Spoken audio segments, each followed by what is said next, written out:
thought, this is not helping the country. So that's how I went and talked to my friend so many times. Eventually, I didn't join Officially. UPND. Officially, No. yeah. I said I was going to help him. So we were introduced to, the likes of Gary Nkombo, who was running the elections at the time in UPND. We were introduced to Doreen Mwamba and some of their senior members, the Secretary General of UPND, Imenda. They started coming to my office. We began talking. That's how we began working together. And that's it. And I took my experience to the other side. But you still did not get the reward that was visible to the... I didn't ask. Again, I didn't ask. I mean, this is where sometimes we as Zambians must understand. When you stand on principle, sometimes it's more important that you win on principle. Remember, I had a job. I still have a job. Right. So it's not like I was starving. And it's not like I was like, hey, I've got to get a job. No. I said I was going to help. I helped. Did he win? Yes. Kingmaker strikes again. And then the PF turned on me and no what to lengesha, this and that. Tenina milengesha. You had me in your laps. You threw me out with the water. What did you want me to do? I think what they expected was and take them to court, have a fight. No, this is just politics. Right. It's not about life and death. No. Sometimes you stand on principle, and the principle is more important to me than, having 2, 3, 4 people. That is why, even before his death, the late 6th Republican president summoned me. And he said, Mwachwand, I'm sorry. I was misled. I should have listened. Okay. But with hindsight, we reconciled, and I thank God we did before his demise. Right. And we talked about issues, and we agreed on how we are going to proceed. But I did tell him, at the moment, I can't come back to PF. I've already formed a political party now, and I'm now a president of a political party. And working together in partnership, yes. But to come back to PF, no. Because for me, the PF that I knew had been decimated, destroyed, damaged to a point of no return. But what did the UPND of Kainde Hichilema do for you to even begin to have some conversations with Lungu while the horse you backed has won the election? Well, I think what was the departure point? No, I see. When Hakainde Hichilema won the elections and he set up to put up his cabinet and things, certain things began to get clear to me. That what things? Although this guy was in the opposition for a long time, he wasn't really prepared to rule. I noticed how long it took him to put up his cabinet. Is there a prescribed time? That was a red flag. Okay. It was a red flag, but nothing really illegal. No.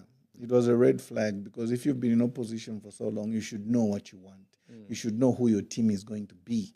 You must be ready. But when you become president, that's when you have access to the intelligence file. Then we just got to discover but you know who your appointees appointees actually. I was there when Basata won elections. elections in 2011. I was there when he was announcing his first cabinet. The man was ready. Right.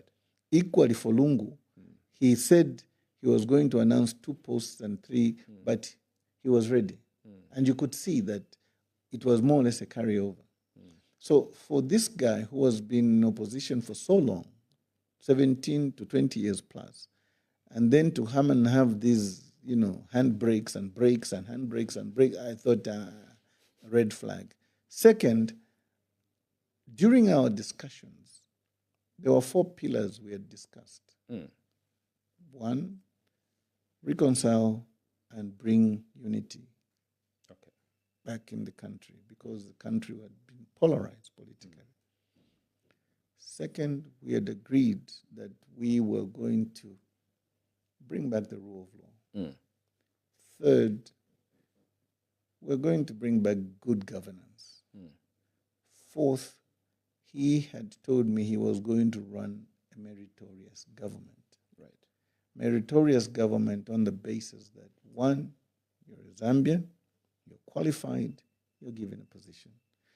When the appointments began to come, it became very clear that in his head, a meritorious government meant that one region was going to be sidelined and he was going to bring in the other region. I said, no, this is not what we discussed. Was that how his cabinet was, though? Or we shouldn't look at cabinet, we should look at other positions? Because I didn't think the cabinet was just look at it. Just look at it. Just look at it. You may not see it, but I was with him. And I saw it. And I said, no. The rule of law, again, agendas began to emerge that we're not heading to bring back the rule of law. It was lawfare. And I said, I can't be part of this. Again, my legal mind came in and I said, no. This I can't be part of.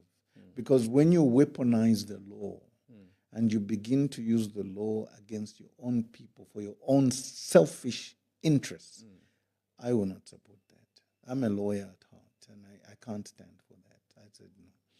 Good governance, yes, there were pronouncements about putting the cadres in their place, getting rid of caderism, but we all saw it. You saw what is this boy's name, this Waniso. Yeah, he became big-headed, running around. And basically, we're back to square one. Well, not that bad, though. The PF, well, you may not, the PF that you rejected, you may not feel it. Had gone too far. You may not feel it, but it's the same. Is it? If you've seen the recent nominations. Well, this has been quite chaotic. I agree, 100%. But when they got into they've power, been building. We've got friends. And when you've got microphones in certain areas, you listen and you hear and you say, oh, yeah, this is the same thing. So, right. For example, when nominations were going on under the PF, never saw this kind of problems. Right. Under the UPND, you've seen it. The UPND is getting more confused and more. It's a fight of positions. It's not about the people of Zambia. It's about individuals. So again, we're seeing the same elements coming back, the same things we fought against. And I said, no, this I can't support. So all I did was pick up a call. And I called my young brother, principal, private secretary. And I said, I'd like to see my friend. And he said, please come. He didn't know what I was going to do. I walked in and I was ushered in. And I just told him I've come to say goodbye. Oh. I said, Nichani wo inacha. I think I've seen enough. I know where this is heading. I'm getting this sense of deja vu. I've watched this movie before. I've seen this. I've heard this song before. And I know where this will end up. Same. I couldn't stand it. I just said, I'm going. No, is it a position you want? I said, I don't want a position. No, but there are these ministerial positions I haven't filled in. I said, I don't want. Do you want to go out of the country? And maybe you should go to this country. And, countries were proposed. I had to educate the president. I said, who is a diplomat? A diplomat is a deputy director in a ministry. So if a PS comes to visit in New York, I should get a tarmac to receive a PS. Yes. That's not my aim. Come on. Maybe you don't understand how government works, but this is the level. That the you're insulting me now. Exactly. He walked me to my car trying to talk to me. No, boy, go and think about it. And I just said no. I came here out of respect. You're now president. You're my friend. I've come to say goodbye. And that's how I left. Are you the man Zambians have been looking for? Well, if you call it for what it is in terms of principle, yes. A spade is a spade for me. And that's who I am. If we agree, we agree. If we don't, I'll tell you straight. I don't agree, I don't like it. That's it. And I walk away. How much ground have you covered in terms of, preparing the minds of the Zambian people that there is KBF who is ready, who is a principled man, who needs to help your country. How much ground have you covered? Where have you been? Where haven't you been? You're remaining with around 70 days. Well, I've been across this country 2-3 times. And I've traversed the corners of Shangombo, the corners of Kaputa, the corners of Nakonde, Chavuma. And people know you in those places. Yeah. Everybody will. There are very few people who are politically active who say they don't know me. Right. No. But what I also know about Zambian politics is there's a lot of hype and a lot of noise. You people in the media, sometimes you're misdirected because you see people and you cover people just because they're making too much noise and you think that's where it's happening. Right.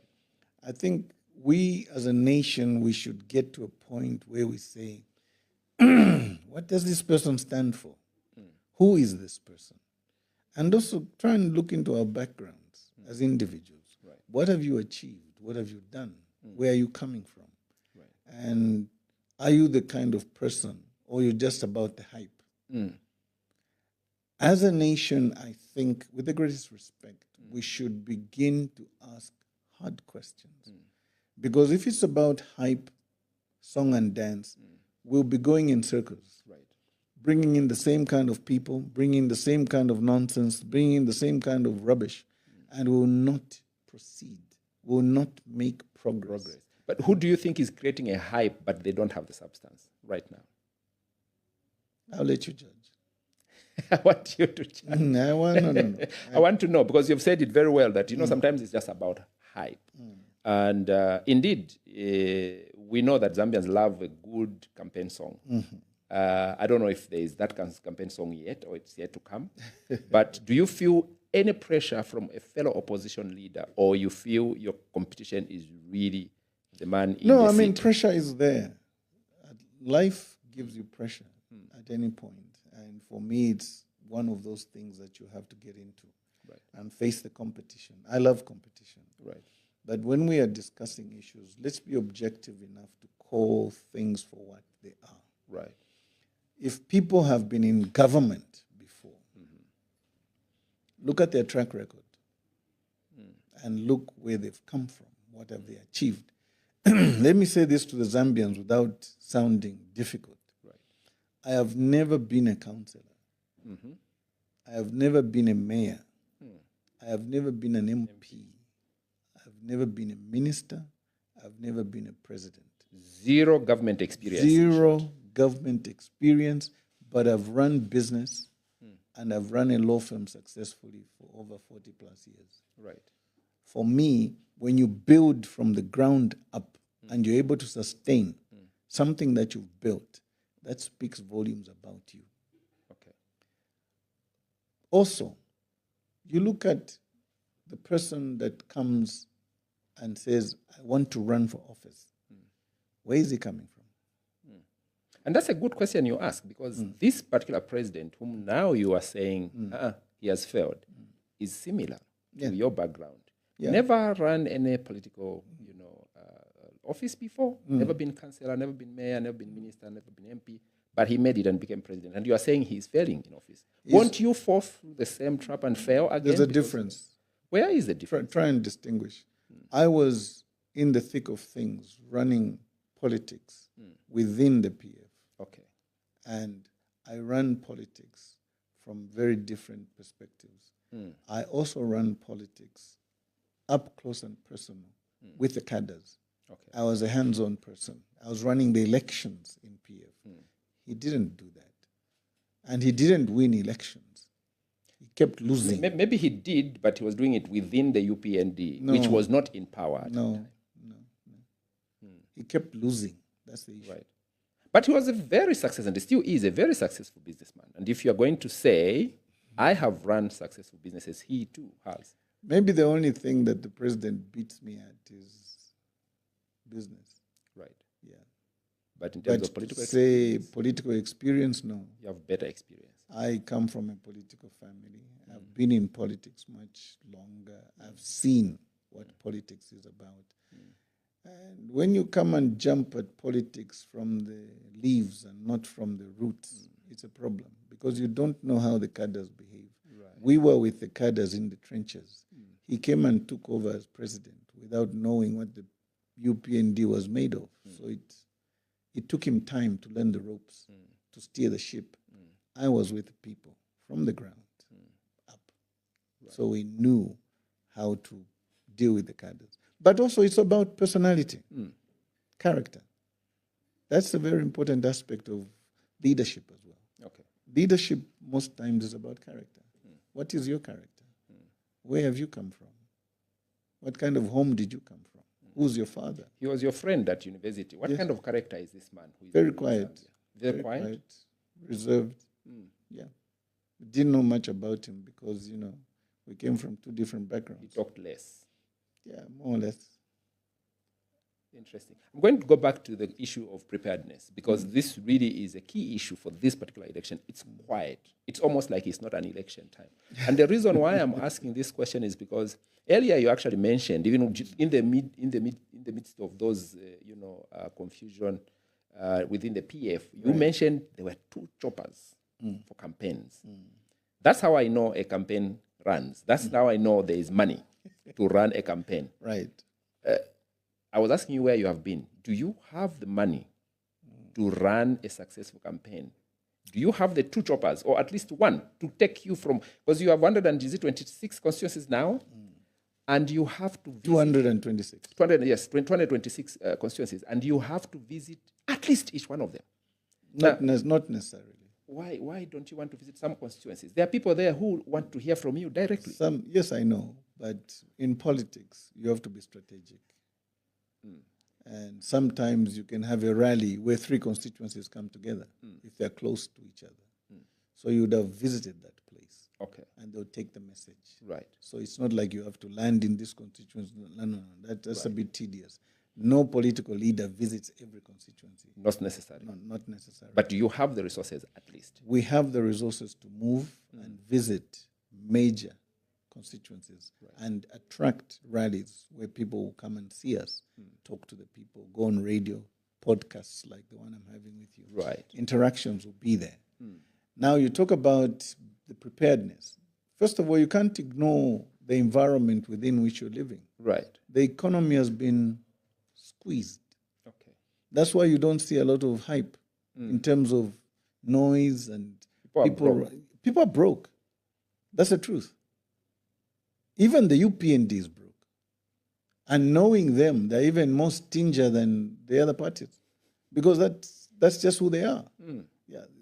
Go and ask any UPND official. The first thing they do is they make them buy the chitenges. They make them buy the T-shirts.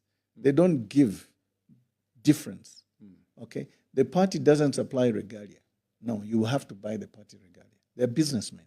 That's their nature. Is that so? I've been there. I know. And I thank God that I went there.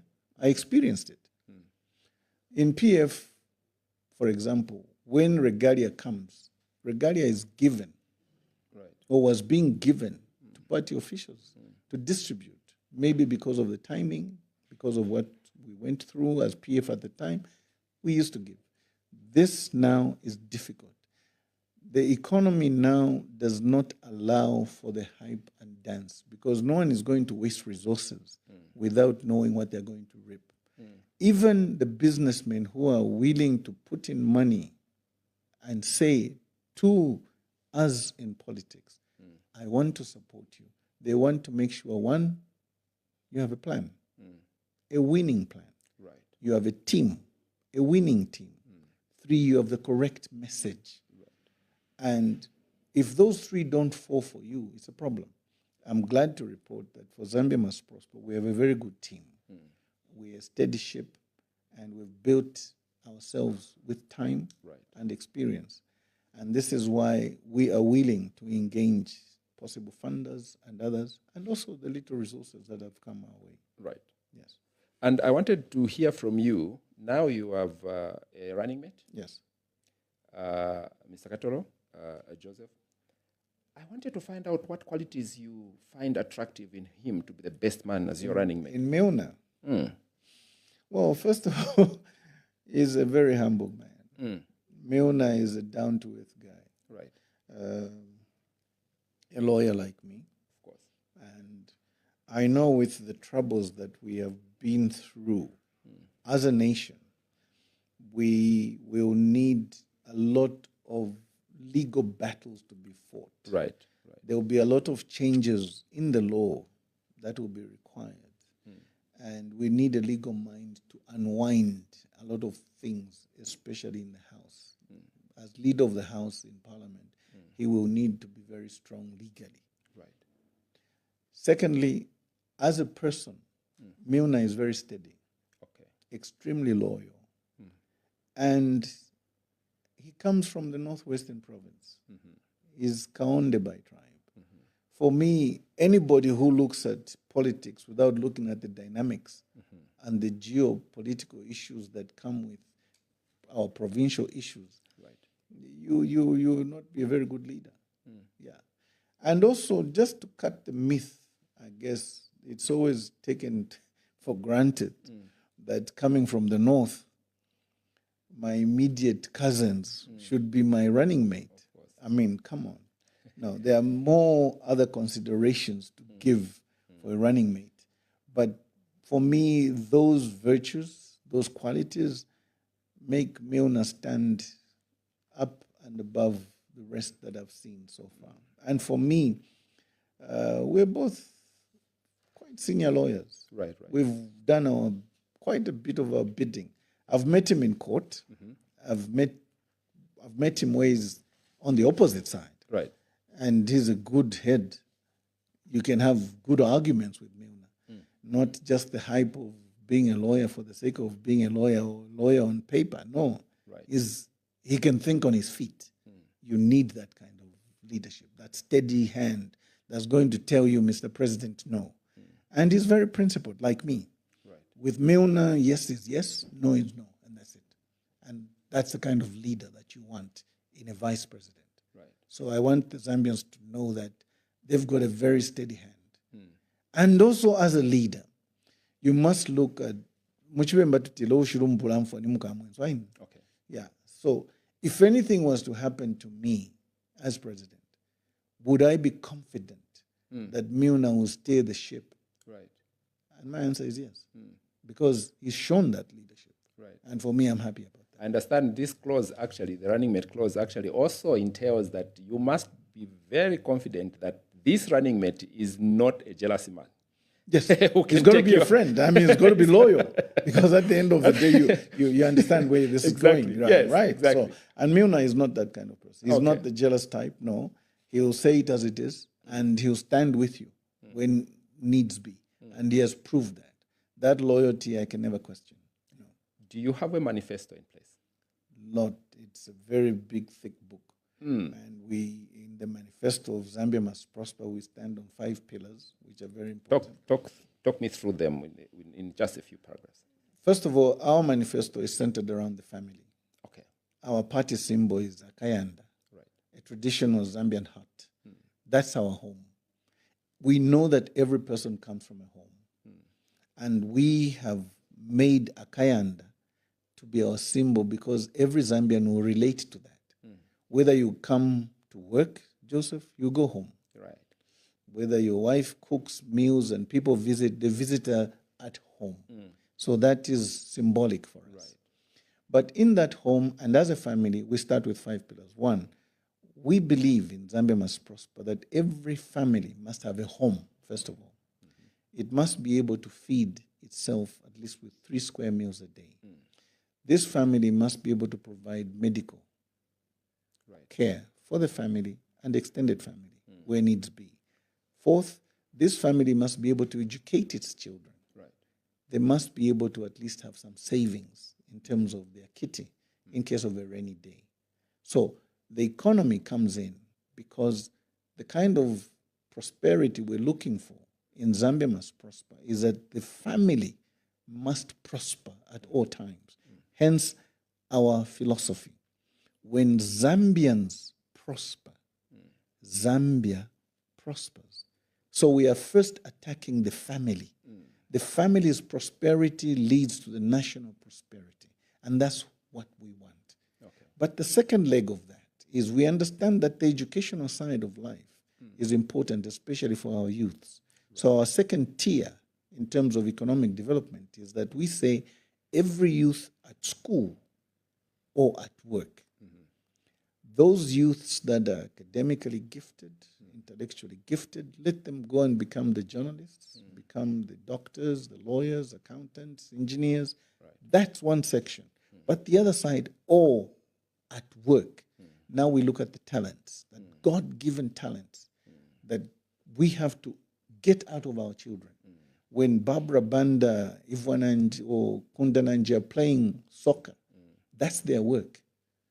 When Maktu, Chef 187, and all these musicians are playing, that's their work. So that's the talent that we have to pull out. So we, as a government, must give them the infrastructure to run with that. And when we keep tabs of which areas we're going to attack first, again, 5 come to mind. First, energy. Right. Second, agriculture. Okay. Third, mining, infrastructure, and most importantly, small-scale industries. What is the solution for load shedding, which is different from what the UPND has put in place? Investment, infrastructure investment. That's the difference. But they are talking about investment as well. No, they haven't invested anything. Remember, during the runner-up to elections, Hakainde Hichilema, the UPND in general, they've been on record saying that they are going to put up solar farms using our God-given sun. It's a good thing.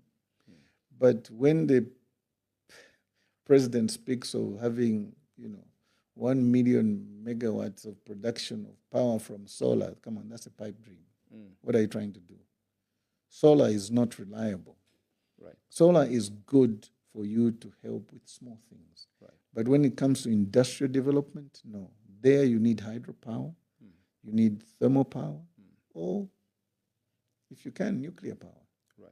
That is the difference. And we've studied these areas. As Zambia must prosper, that's part of our manifesto, and we're willing to target that. But with our God-given water, our God-given, resources, we should have moved most of the investment in hydropower, northern side. The southern side usually is hit with drought. Okay. In the northern circuit near the Congo-Ituri forest, it's always raining 7-8 months of the year. Why are we wasting that water? Okay.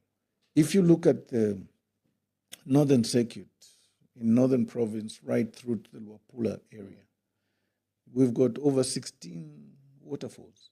Why haven't we developed more hydropower stations that side? Right. Same for northwestern province. The Gabompo River runs wild, taking its water into the Zambezi. Why haven't we taken some of those rapids and put up small hydropower stations? We don't need the big things all the time. But if you put 100 megawatts, 100 megawatts, 50 megawatts, culminating into 1,000, you're best off. So those areas we need to get to improve on. Right. But more so, energy is not just electricity. It's also oil. Fuel, because that's what fuels our production. That's what moves our lorries, our trains, our rails, our airport, our planes, our trucks, our taxi drivers, our Yango drivers, even you coming here. It's fuel. Correct. That area we haven't done very well. I'm glad to report that with what I've been reading, with Dangote opening up his refinery, we are likely to be getting fuel from Nigeria through Namibia or Angola. That will help. Right. The Angolan port, also they've discovered oil off the coast. We are trying to buy some shares in there and move pipelines into Zambia, put up refineries. That's the way to go. We need infrastructure. Right. Is that you commending what the government has done in terms of its relations with Nigeria, Dangote, and Angola? Or you are saying this is your plan as Zambia must prosper? It's something that we were looking at. Excuse me. Because I know for a fact that President Lungu had very good relations with the Angolan president at the time. and that was in the pipeline discussions. Okay. So it's something maybe the UPND has carried over, and it's a good thing. It's a good thing. I like that. Because for me, that's one thing you must do. They must be carrying over, and there must be no breakdown to certain things which geopolitically help Southern Africa and Africa in general to get our fuel cost down. Zambia, Zimbabwe, Botswana, I think our cost of running our fuel is about $4 to $6 billion per annum.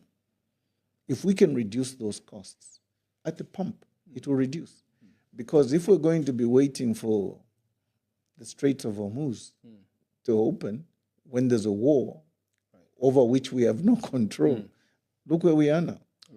Secondly, in terms of policy, Zambia Must Prosper wants business to have a projection and also to budget and ensure that they are able to say, this is what we're going to do for the next 6 months. So we wouldn't have run the economy the way the energy sector has been run by the UPND. When it comes to regulation, the ERB should have had a policy where they are able to project and do what we term as bulk buying in advance, have a cut-off price with the oil suppliers, and then we tell them, okay, this is what we want for this year. So we would only have to fluctuate prices twice, if at all needs be. This thing of fluctuating prices every month, every other month, it doesn't do good for business. Because when you're planning as a businessman, you want to be sure. Certainty is an issue. Fluctuation in prices affects you and me. It affects our production costs, especially when the hydro is failing, like we've had the load shedding. What about the farmers who are using diesel? What about the big trucks? We're using diesel, and the prices keep fluctuating. People are suffering, losses and things. So to project, you need to think ahead and buy in advance.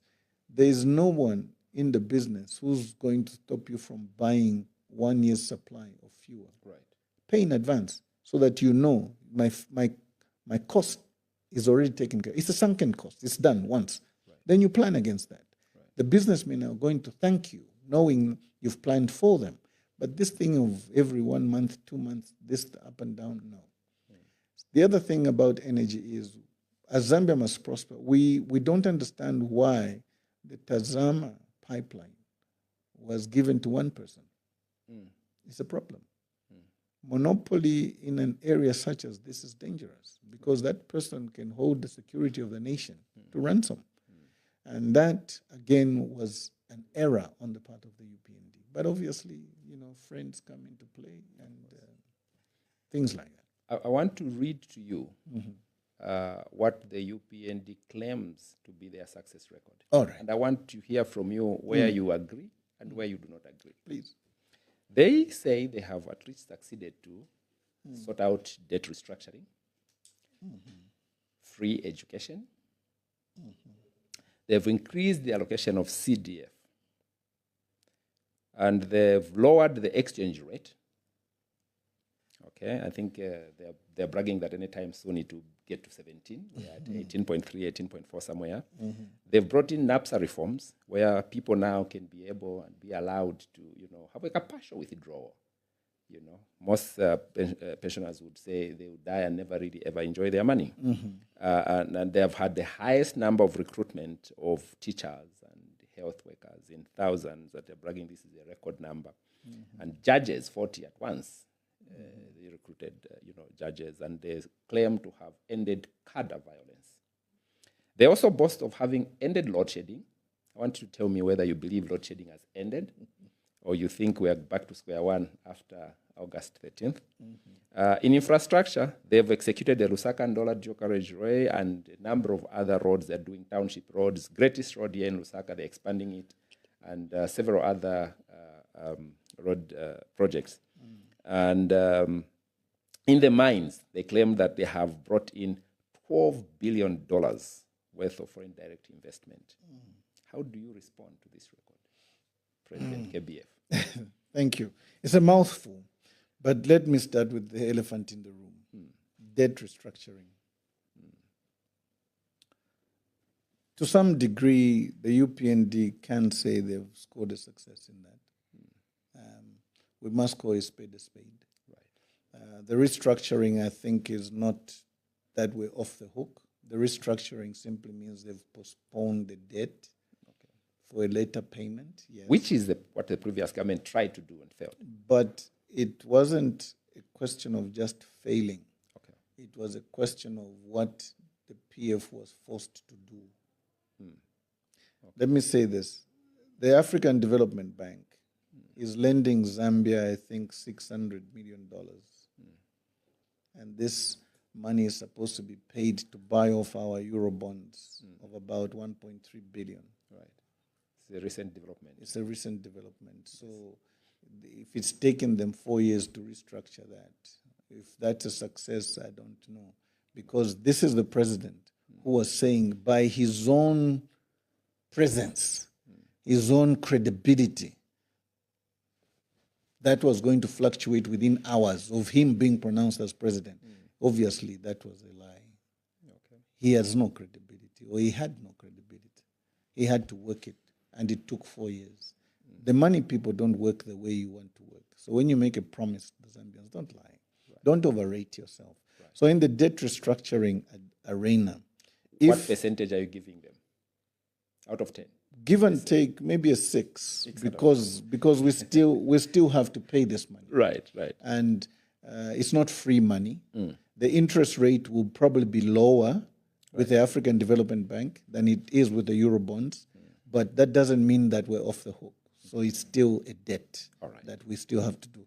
Free education, no. This one, no. What, 0 out of 10? Complete. Are you saying it's not real? Can I tie this to something?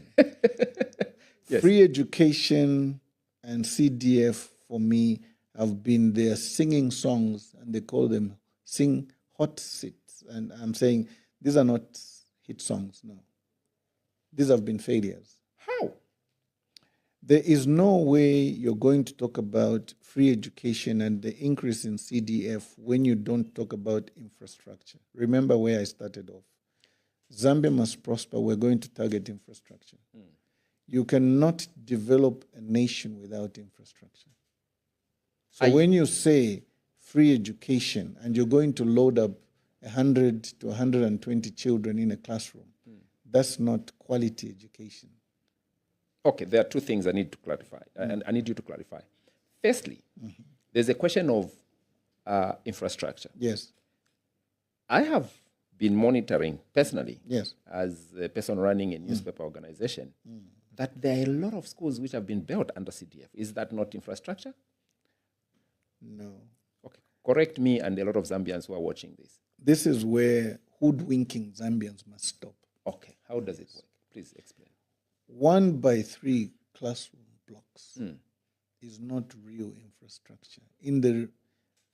Look, if you're going to talk about developing a nation, this is not how you do it. Okay. No. The argument is there was a grass-thatched classroom. We've broken it down, and now we've built a structure with bricks and iron sheets. It's not like the PF never built schools. Okay. I was in PF, I know. They built schools. So your issue is that the schools are not enough, or the quality is not good? Both. Okay. When you plan for free education, you must plan against the demography. In other words, the children, numbers of children, numbers of teachers. So when they say that they've brought free education, this is just lip service. Right. The education is not actually free. The parents are still paying. They're paying what? To who? How are they paying? Educate me and a lot of people who are watching. These are the things that they're hearing in the campaigns. They need to be asking these leaders the right questions, and you can help them. Right. When they go out there to campaign, they're saying, we have brought you free education. Thank you. You were paying X amount of money. Now you're not paying. In fact, we have introduced a school feeding program. Not only are you not paying, your children are actually going to school to eat. That's the campaign. Now you need to educate Zambians what question they should ask when they're told that. Right. Which parent is going to tell me that the child goes to school and pays for nothing? Ask them that. Okay. Every parent, when they hear free for again the Ichilema and his government, free education means increasing the number of children going to school. That's not free. Okay. They would have gone to school anyway. So it doesn't matter. But if these kids are going to go to school on an empty belly, they're hungry, they don't have uniforms, they don't have books, they don't have rulers, they don't have pens or pencils. What are they studying? What are they learning? Going to school is not just going to sit in front of the teacher with a green board, red board, or black board. No, that's not education. Education actually means learning. So what are the kids learning? Nothing. But also, let me tie this up with them saying they've employed more teachers. Go and ask every teacher today what this free education has done for the teacher. Too many children in class. Exactly. How are you going to allow a teacher, and how is this teacher going to teach 120 pupils in a classroom? What time will the teacher have to mark the homework? To learn the students' names? When you and I were going to school, the max we were in a classroom would be 30. Right. If you're 40, you're too many. But at least even then, the teachers knew where you sat, they knew your name, and they knew your ability. This is dangerous. 120 kids sitting in a classroom and you're calling it free? No. I've heard the president respond to that question, and I want to play devil's advocate here. Yes. Say, what he says is that, would you rather have 30 children and the rest who are 100 are out of school? Would you rather they stay at school, at home, instead of be in a classroom where at least there is a teacher who is struggling and we are employing more teachers along the way? Already we have demonstrated. No, Mr. President, that is not how it's supposed to be. You've got this flipped upside down. Okay. The first thing the UPND government should have done was increase the number of schools. In 1 year, if they were serious, they could have built these schools. What is a classroom? Right. Joseph, it is 4 walls, one little door, desks in there. That's a classroom. There's nothing complicated about building a classroom. No.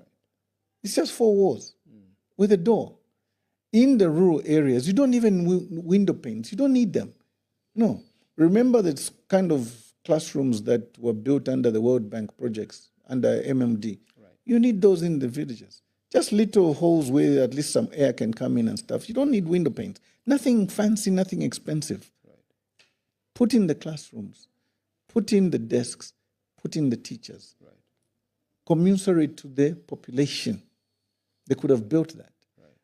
Even as they say these 1x3 classroom blocks have been built, how many of them have been built from this CDF? Right.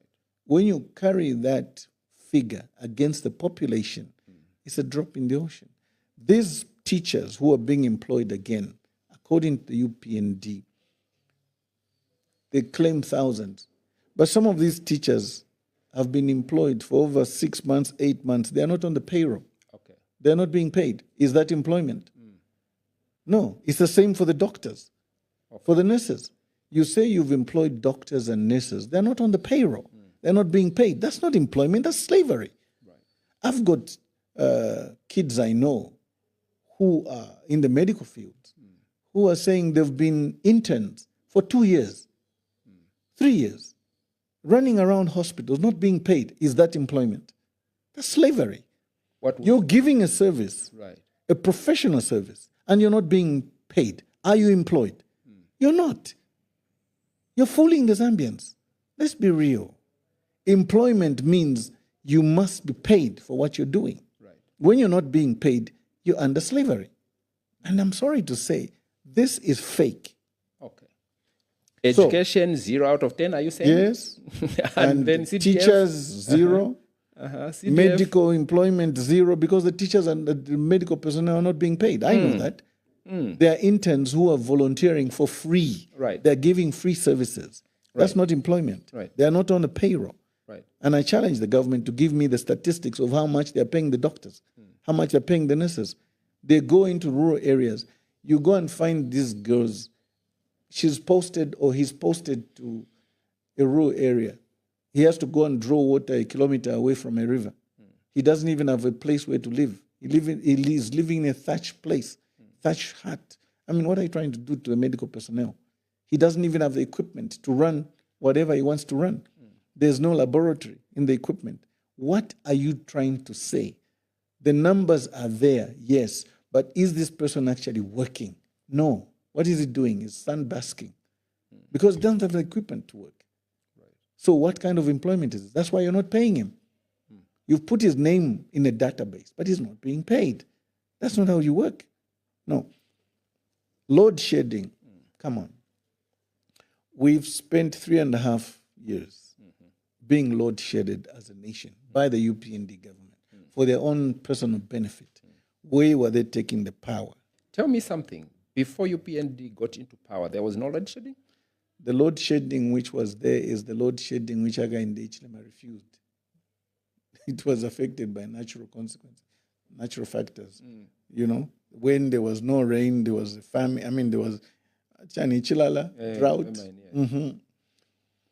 That you can't beat that, whether you like it or not. But he said, no, this is a question of lack of planning. People are failing to think. The kind of thinking is we're going to do this and that and the other. No, my friend. Right. When a drought comes, it's natural. Sometimes a guy wants to behave like Donald Trump, like, climate change is not real. Let's be real. He refused to accept climate change is real. When he got into power, climate change came. He felt it. Right. But this climate change was not so much that he could have kept and killed the kind of industry as he has killed over the last 3.5 years. No. I don't believe that this power we're enjoying today is going to be there assuming he wins. No. This is fake. Right. Today's headlines, for instance, people are saying, they've tried to drop the fuel prices. He's trying to play on the minds of Zambians. No. Stop the lies. The truth of the matter is, your numbers are not good. The Zambians have seen through your lies, and you are now trying to make it seem like you're a good guy. You're not a good guy. You're not a good manager. You're not even a good politician. You failed the Zambians. That's this load shedding again on a scale of 1 to 10. To me, is 0. It's a failure. It's killed more industries than we dare say. Now, you say infrastructure, the dual carriage, Lusaka, Ndola. When or before they came into office, the UPND said they were going to do this road like that. Right. They were going to reduce the cost of the road. They were going to what? Which they did on the cost of the road. They haven't reduced. They've just flipped the coin. How? They've given a contract for some people who are building this road for 25 years to collect our tolls. Right. But that was the plan. Excuse me. No. It was still a PPP project. Yes, it was, but it wasn't going to give somebody 25 years to get our money. Okay. No. There's something wrong with this deal. And we are saying as Zambia must prosper, these are some of the things we have to come and look at. Okay. Because this doesn't augur well for us. But secondly, how long has it taken for this? And what's the percentage of road construction as we sit here today? It's not even above 30%. Right. So the kind of congestion we've seen on the Great North Road, the kind of congestion we're seeing on even the roads, the inner roads, the boulevard here in Lusaka, the kind of congestion we're seeing on the Great North Road, Great East Road, do we need that? A planning government must see who comes to do road construction 3 months before elections. Who does that? It's according to the budget. No, it's not about the budget, just about the budget. No, Joseph, don't just listen to what these politicians tell you just because they are ministers here and there. No. Let's go to the Ministry of Infrastructure, for instance. How many times have you heard the Minister of Infrastructure, Womi Lupi, come and address the nation on infrastructure since he took office until he left? None. Are you saying government is not communicating on what the Ministry of Nothing. Infrastructure is doing? Nothing completely. He went and lied about the Chavuma Road in Eastern Province. Did they do it? He went and lied about the Lundazi-Chipata Road. Did they do it? No. Did they finish some of the road projects that PF left? No, they abandoned. That's not a government that has a policy on infrastructure. No. They failed. The last 3 months, then they want to come and get busy. Busy with what? And this Chipata Road is being made. And No. Road, they've moved in. So They've taken equipment there, yes. but you think they're not going to do it? Of course they're not going to do it. Because there's no money? Both. A bit of both. Okay. Again, is to fool the Zambians that not to let equipment, mafimona. So if you elect us, we're going to finish these roads. I mean, come on. I was listening to Wom Sokotwane once on some roads, Minister of Finance, and he was saying if you don't elect the UPND back into office, then we won't finish the roads. No, Wom Sokotwane. The roads will be finished. Government is a continuous succession. Of course, yes. And we can't say it simply because the UPND is out. Right. We can't finish those projects. We shall finish them. Stop lying. It's not your personal money. Right. It's taxpayers' money. Right. Or it's borrowed money. We shall use that money to do what we need to do. So for me, infrastructure, no government, no country, excuse me, develops without infrastructure. This should have been one of the cornerstones of development under the UPND. They failed. So when you're not moving your goods and services at a fast rate, you slow down commerce and trade. And we, who are a land-linked country, such as Zambia, you know that between Lusaka and Ndola, take it to Livingstone, take it to Chirundu, take it to Nakonde if you want. This corridor, there are more trucks passing through this lines that I've spoken of than there are in any other country. These countries depend on Zambia to get goods up and down. Why haven't we improved the roads? For Zambia must prosper, one of the biggest cornerstones is that we're going to run on dual carriage connections between each and every provincial headquarters. Okay. Lusaka to Southern Province, dual carriage. Lusaka to Mongu, dual carriage. Lusaka to Ndola, dual carriage. Ndola to Solwezi, dual carriage. Solwezi to Kasama, dual carriage. Kasama to Mansa, dual carriage. Open up. You see what that does? It does a great deal to the economy, but then isn't that supposed to be driven by the very economic aspect of the area you're dealing with? Why are you going to take the dual carriage way, Lusaka to Mongo, for example, for the same reason that you're going to do Lusaka and Livingstone? Are they the same in terms of economic benefit? Because you see what drives this. How do you make a dual carriageway where there's no traffic? This is where you miss it. When we're doing Link Zambia 8000 under Vasata's program, Yes. we studied the traffic. Okay. When you do the Mongo route, we were supposed to open up from Kaoma and break into Northwestern Province. You don't need to come to Lusaka. The miners can move their trucks from there. They don't need to come through the Copper Belt and then through Lusaka. No, you can get them away from Lusaka. So once you get to Kaoma, you branch off, get into Kasempa. You're already in Northwestern Province. The trucks will find it much easier to come from Namibia and to get their goods and services to the Northwestern Province, which is the second Copper Belt. Why not that? I see. Why not that? According to that program, which should have been carried on, the Luangwa Bridge between Chama and the Muchinga side, the Chinsali side or Isoka side, why hasn't that bridge been completed up to now? These were projects which are started and they should have been carried on because the government must succeed whatever problems and good things the other government left. But because it was under PF, you leave it. You should have finished that. That would have also meant that when goods are coming from Nakonde, Malawi, Tanzania, from that side, they don't need to come through Kapirimposhi to come here. They can cut through there and get into Chipata. It's easy. Why don't we do that? Why didn't the UPND do that? It's because they didn't have the kind of reasoning that was behind Link Zambia 8,000. Some of us studied under Michael Chilufya-Sata. We saw the reasoning. We saw what was going to happen and how it was going to open up the country, move goods and services faster. It was going to help.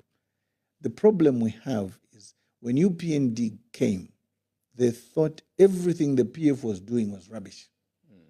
They were not going to carry on. They needed to come up with their own programs. You don't do that. They said they inherited a very terrible economy and they needed to start afresh and put things in order. But talk to me about the 12 billion investment in the mining sector. Do you believe it? The mining sector, I'm sorry to say that the 12 billion is on paper. Okay. Has it trickled down? Takes time. Has it trickled down to the Zambians by Joseph? Let me say this. Whenever you hear such huge figures on paper coming from the government of the day, ask these three things. What is the human development in that? And what is the cost in terms of the pocket of the Zambians? What is the benefit that the Zambians have gotten out of this investment?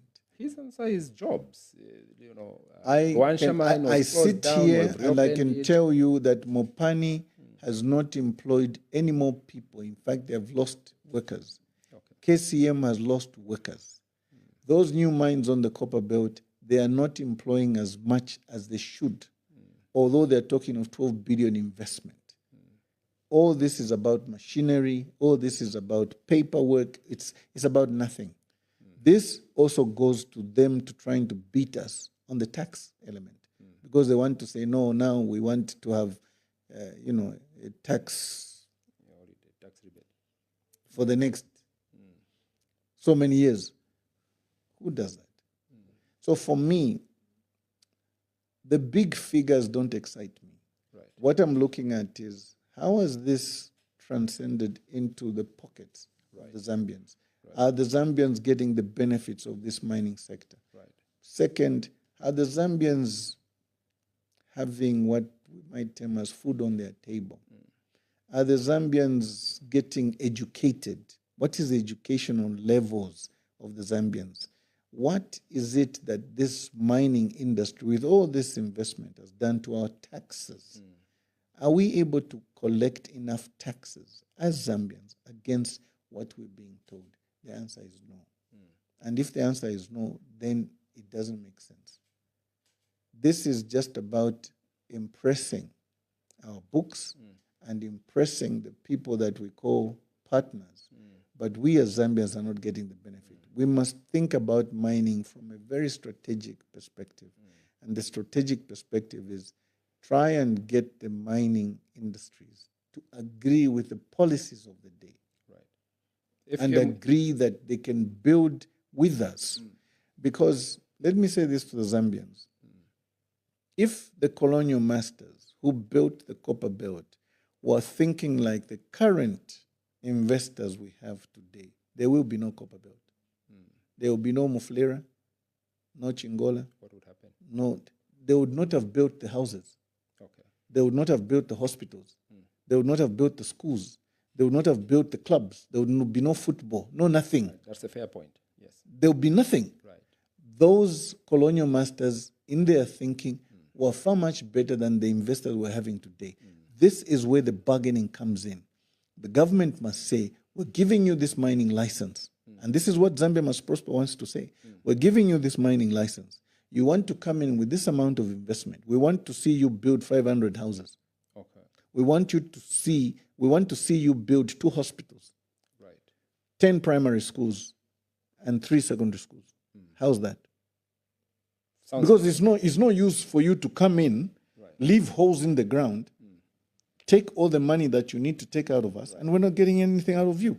How do we know you're going to be here in 5 years? What happened to Equinox? When they said they had invested $2 billion, 3-4 years down the line, they sold it to some Canadian firm for $7 billion and they left. Why? Because they were able to show a book balance. Right. Now, ZCCM IH must be thinking of bringing back companies such as Memako. We should be able to control our minerals and the pricing. It must also transcend into value addition. How many factories are we building in Zambia to make our own copper wires, to make our own copper instruments, to make our own this and that which is required out of our copper? Because if we don't do that, that value addition is not there. Then we're just taking minerals, either ore or half processed, out of the country. Right. That's not going to help this country. We should be able to bargain. Right. And we should be able to say, we've been mining for 100+ years in this country. Surely, why can't we do the following? Right. If you go to Kalumbira, for instance, you're going to find that some of the houses the mines have put up are prefabs, which they can demolish tomorrow and take. There's nothing permanent. Why is that? The amount of money they are making, why can't they build what the copper belt was built on or built like? Right. Those are things that a proper government goes to negotiate on behalf of its people. Right. Also for the mining industries, it should be put to them that the more peace we have, the happier our citizens are, the longer you can stay here. But if our citizens begin to complain, how are you going to enjoy your money? Right. It's not just about profit, no, but also try and shade off how many minerals are we mining. Some of those minerals are going under the carpet. We're not even seeing them. Do we account for the gold in this country? If so, how do we account for it? Why haven't we got a company that buys gold on behalf of government so that we know how much gold is being exported? They've recently created one, actually. Yeah, but did we have to go and shoot people in Mufumbwe before we do that? Right. I mean, let's be real. Did we have to go and shoot people in Kasenseri? Right. No. Small-scale mining must always be part of a mining country like Zambia. And that small scale must be left to the Zambians. Right. The larger scale, give it to the investors. But the investors can also buy from the small scale, the ore. And that is how you're going to make industries relate to each other. Right. It's like you trying to, in the agriculture sector, for instance, having an outgrower scheme. That is how you relate. So you tell these people, look, you'll be mining this amount of ore, but this amount of ore coming from the small scale, buy it. If you don't buy it, we as government will buy it, then we'll sell it to you. Right. It's a way of trying to bargain between the big guys and the small guys. In competition law, there should always be the small guys being pulled up by the big guys. This monopoly must not just superimpose whatever it wants to do. Right. Because one day you're going to make a monster, which is going to have more in terms of money than the actual government. What does that do? Your GDP will depend on one guy. It's a problem. Let's wind up on two final issues. The first one is the shrinking democratic space that you are complaining about. Yes. How bad is the situation?